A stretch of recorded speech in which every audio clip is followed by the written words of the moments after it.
All right, Kiss Army, welcome to the KissFAQ podcast. Thank you for giving us your time today and letting us into your head. I hope we don't do any damage. This is a Kiss-related podcast by the board, for the board. We hope that you enjoy.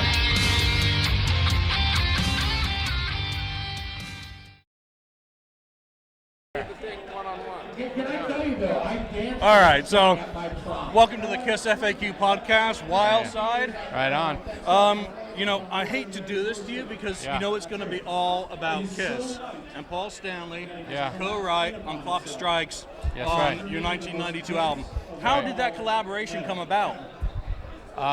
We had a management company at the time who had years and years earlier did all the photography for early Kiss. Right. A guy named Barry Levine. Barry, yep. And so Barry, obviously good friends with Paul and Gene and all the guys, and at some point, once we were writing music for the record, Barry thought it would be a great idea, and Paul was looking to write for other groups at that time with a new sort of publishing company that he was trying to get more material into. And that's kind of how it got put together. They brought us together, and we ended up finishing Clock Strikes on Christmas Eve one night. It was Paul, Brent, and I up at Paul's house. Right, so how did that song start? Where did the idea come? Was it from you guys, or did Paul come in with an idea? It came from Brent and Paul originally. Paul gave me sort of the melody and even some of the lyrics, and I rewrote some of the lyric and changed some of the melodies slightly enough to be considered as part of a writer of that. But really, at the end of the day, it was mostly Paul and Brent who wrote that song. And what was the kind of writing process that you were a part of? Was it Paul out with a guitar, going through ideas, or was it sitting down listening to a rough track, or? No, it was literally in a small guest room at Paul's house with myself, Brent, and Paul. Paul had a little acoustic. Yep. Brent had his electric, or maybe it was an acoustic. It's been a long time. Right, yeah. And they just started jamming. And then I left them that night. I stayed around. I realized wasn't going to be much I could do unless I was going to start coming up with lyrics right off the bat, and I'm not that kind of writer. So I left them to continue writing throughout the week, and they brought me back at that time a cassette, and I listened to it, made a couple changes, and we went and started to rehearse it, and that's how the song kind of became what it is. So Under the Influence was produced by Andy Johns, and was the first album, I believe, recorded at the 5150 Studios, outside of Van Halen's use of that. How did you guys get access to that studio, which must have been a bit of a win at the time? That was, again, Andy. Andy spent so much time there, had such a connection with Eddie and the studio that after we did basic tracks down the hill in Hollywood, we went back to Eddie's place and started doing guitar tracks. I did half a dozen vocal tracks there, and then realizing that we really needed to move into another studio so I could get some real work done. There was a lot of partying going on up at that house at that time. I bet. Wolfie was firstborn, and Valerie was in the house yelling at Eddie every minute to come back to the kid, and Eddie was up there hanging out, blowing lines with us. Domestic bliss or rock star. It was nuts. It was nuts. And we couldn't get any work done. And Andy was just an alcoholic and a full-blown drug addict. So put any kind of influence in front of Andy, you were fucked. Right. Yeah, so. So how did Andy come into the picture? You signed with Capitol. You'd been on the Hollywood scene for a bit. Yeah. Tommy Gun, was it? Or no, Young Guns. Young Guns, pardon me. Yeah, that's right. So you transitioned into a new band name. Did you sign with Capitol and they assigned you a producer, or how did Andy come into your picture? We signed to Capitol, and then they said, we want to help find you a producer, and we said, okay, what are the lists of guys? We knew who we wanted. But then ultimately, Andy wasn't on any list, right? And we just fell in love with Andy's sort of approach to recording music. If you look back at Led Zeppelin and the Stones and the Who, those were our roots.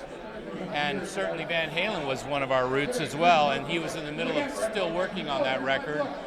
So we were sold on that. We met Andy and realized that, this was a rock legend in his own right, and we wanted to work with somebody like that, and ultimately that's how it worked out.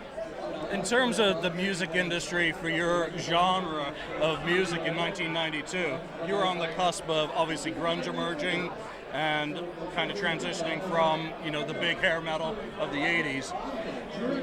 I think, was it the president of Capitol, Merv Hilgrim, kind of described you as the next big thing, that you were a band that they saw supporting for 5 to 10 to 15 years into the future. Hope. We all hoped. We all were sold on the same. How quickly did it change as you're doing this album, which is a fantastic, to this day, people around here who do podcasts about music talk about your album as being a great, representative of that era. Yeah. How did it go bad and how quick? Well, I appreciate that. It went as quick as it came, trust me. We were in the middle of recording a record, mixing a record with Thompson Barbiero, who had just mixed GNR's album, the debut record. They walked in with Nirvana's demos, threw them in front of us and said, "This is what's up." And we listened to it and went, shit, it might be right. And then we heard demos from Alice in Chains and Soundgarden. We were in touch with what was going on, but we had to push forward and keep doing what we were doing. And ultimately, out on the road, the label decided, come home. We want to start a new record, and we were not even getting started yet, and everything just started. A lot of things happened with the band internally. We were pointing fingers at each other. You know how it goes. I mean, we were stupid and young, fucked up on drugs.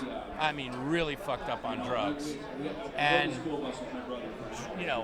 just not savvy business guys, and had we been smart about our business, we would have probably been able to keep that group of guys together, because that was really the thing that made us what we did, what we sounded like, and what the kind of songs that we wrote. Right.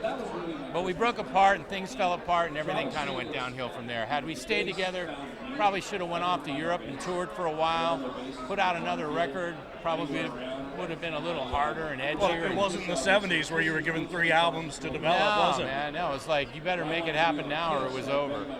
And we got cocky and told the record label to piss off, and then, what can you do? So you went out on the road with Roxy Blue and Babylon AD, I believe. You hit the road in June '92. Yep. Was that all the touring that you did in support of the album? Were you never placed with any larger tours, or was it just you were brought back in? That tour was really just kind of the beginning. We actually started on a pre-album release tour with a band called the Four Horsemen. Okay. They were amazing Geffen band, and got our sort of experience on the road with these guys.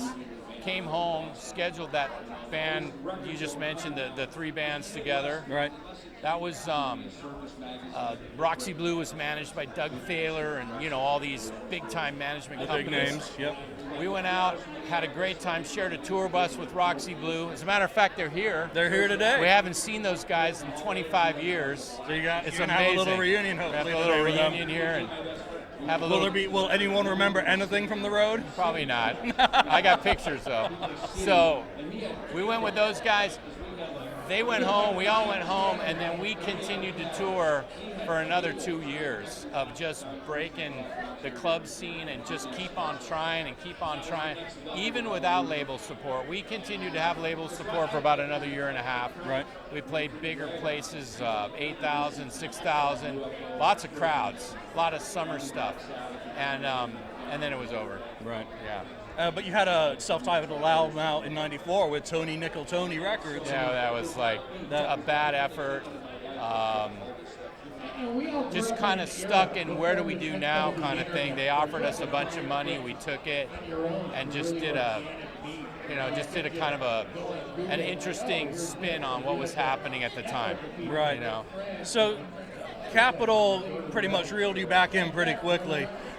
What about the selection of singles from the album? Do you think that could have been done differently to push you in a different direction? I mean, hindsight's 20/20 and not worth a damn. I get that, but I stopped thinking about what could have and what I should have and what I might have done.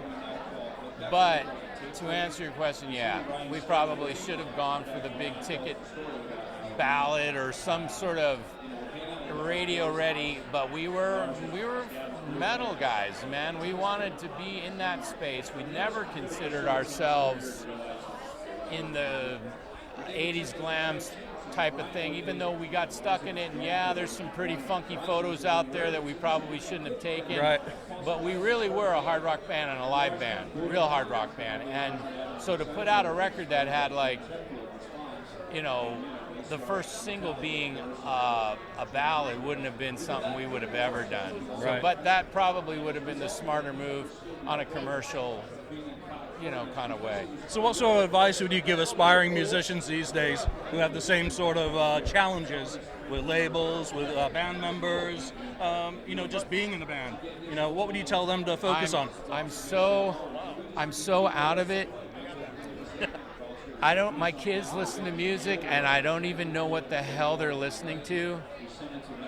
And it's always just like, what the hell, I don't get all the stuff that's happening now in music. I'm an old school metalhead, an old school classic rock dude. My girls, I have 2 little girls, little. And fortunately, they grow up listening to that stuff, and they know it. They can recite AC/DC lyrics and all that because I make them. But as far as advice, do it yourself. It's an easy way to do it. Do it yourself. You don't need a big label anymore. And just trying to get a big label is a nightmare. Right. Yeah. Well, that's great. Thank you very much for taking the time, and thank you for the music. Hey, thank you, man. Nice to meet you. Awesome. Thanks so much. Thank you for spending time listening to the KissFAQ podcast today. All sales are final, there are no refunds.